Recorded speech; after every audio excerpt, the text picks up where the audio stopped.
Hey everyone, welcome back to the channel. In my last video, it was my fourth iteration of a water-to-air intercooler setup, and it was working very well until my Serpentine belt system started throwing belts again. So today, that is what I'm hopefully going to be fixing permanently. I have a new accessory bracket. I have some weld-in spacers, so these will be perfectly perpendicular to the bracket. I haven't been able to show it on camera, but my two idler pulleys right now are like this or like that. It's causing the belts to be thrown. The other thing I have learned since my last video is my crankshaft pulley is exactly one rib too far in. So I have a crankshaft pulley spacer, which will space it out exactly one rib. The other thing I'm going to go ahead and do is install my Gen Right power steering pump pulley. Actually, I've had this for quite a long time. I was about to install it a while ago to actually try to fix the squeak in my Serpentine belt system, and I decided against it because I thought I had solved the issue. I'm tired of fixing this, so we're going to get to work by first draining the cooling loops and removing the front grille again.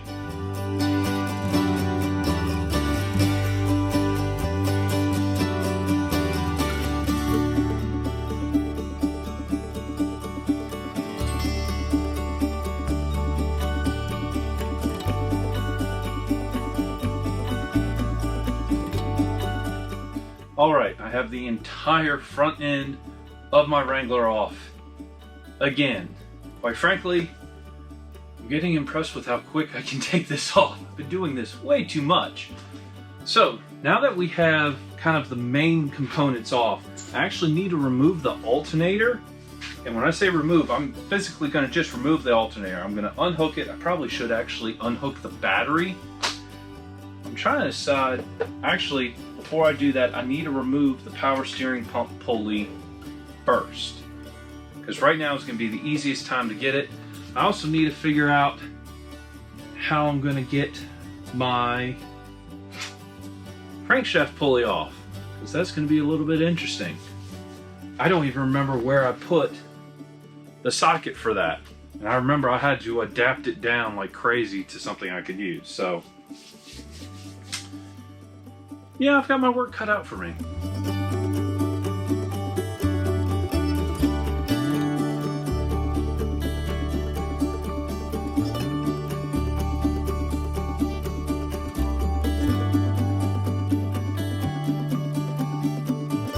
Alright everyone, I have the spacer on the crankshaft pulley, and I should have shown this before I did all this, but now you can see the laser hits the second rib perfectly.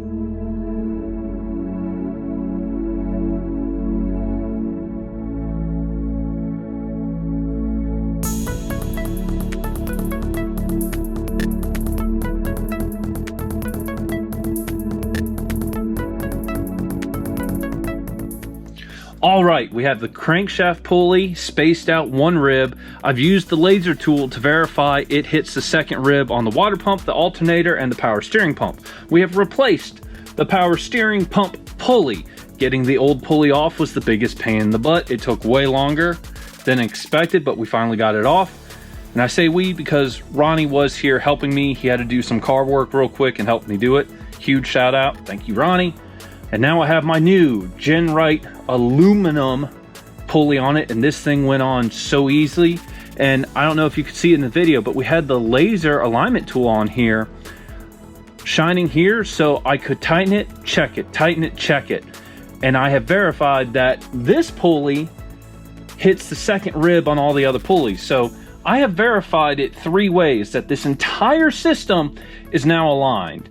So now we're gonna unhook everything, and I'm going to remove the original accessory drive bracket that I have butchered over the last 2 years, install this new one, and we need to go ahead and weld the two spots on here, but just eyeballing it here, this is going to work perfectly. So I'm going to get back to work.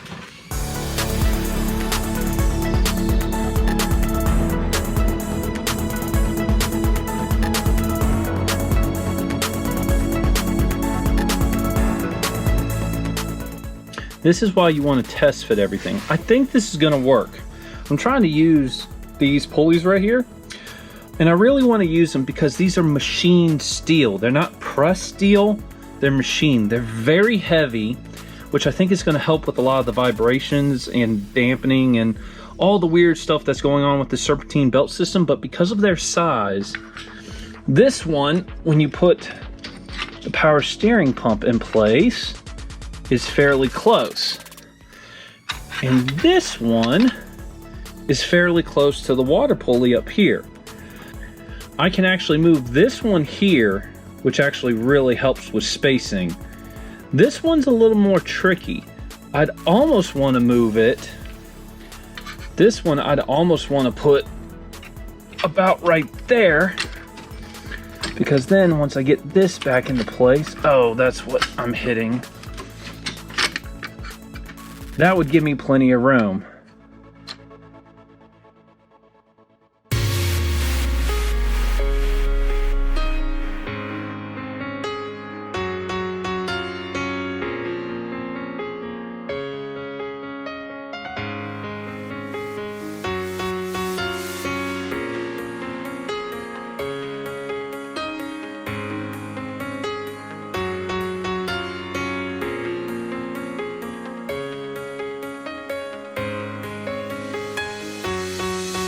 All right, I just spun the motor over with the starter.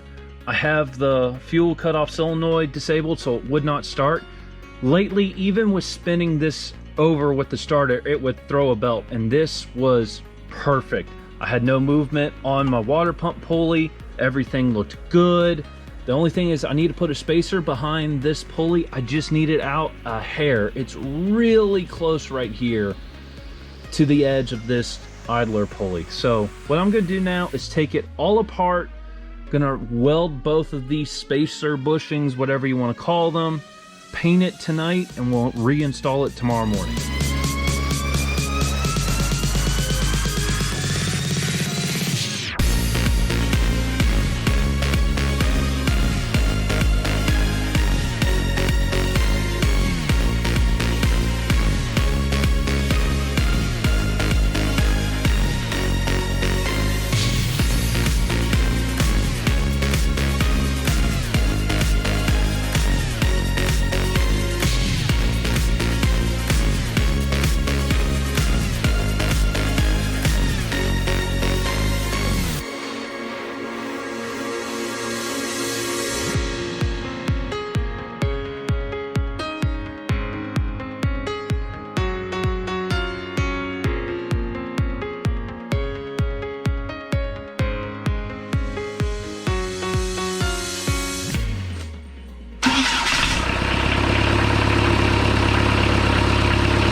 I think that is a resounding success.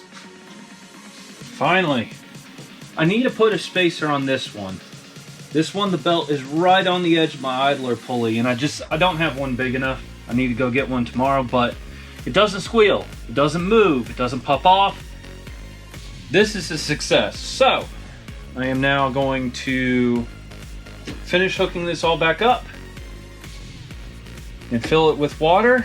And because it's so late, I will see y'all tomorrow morning when I take this for a test drive. All right, everyone.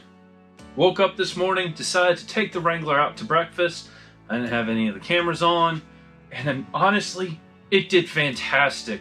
Having the Serpentine belt system aligned and all correct made a world of difference.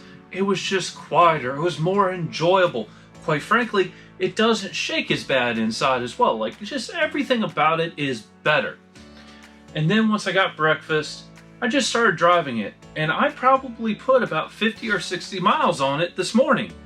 The temperatures were doing great. I was having a good time.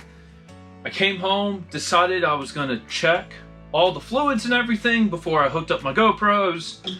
And that's when I discovered my water reservoir tank and coolant overflow had broken both of the aluminum tabs on it. Now, I've got a couple of theories behind this, but really what it comes down to is this motor mount plate should have a brace going from the top here to the intake, because right now this has a ton of flex. So the way I'm going to fix this next time is I have some 1/8 inch aluminum bar, and I'm going to use, they call it welding, but it's not. Dirt Lifestyle did a video on how to do this, and that's what I'm going to be doing. But I'm going to be using this 1/8 inch plate to make all new tabs, and I'm going to try to gusset the tabs as well.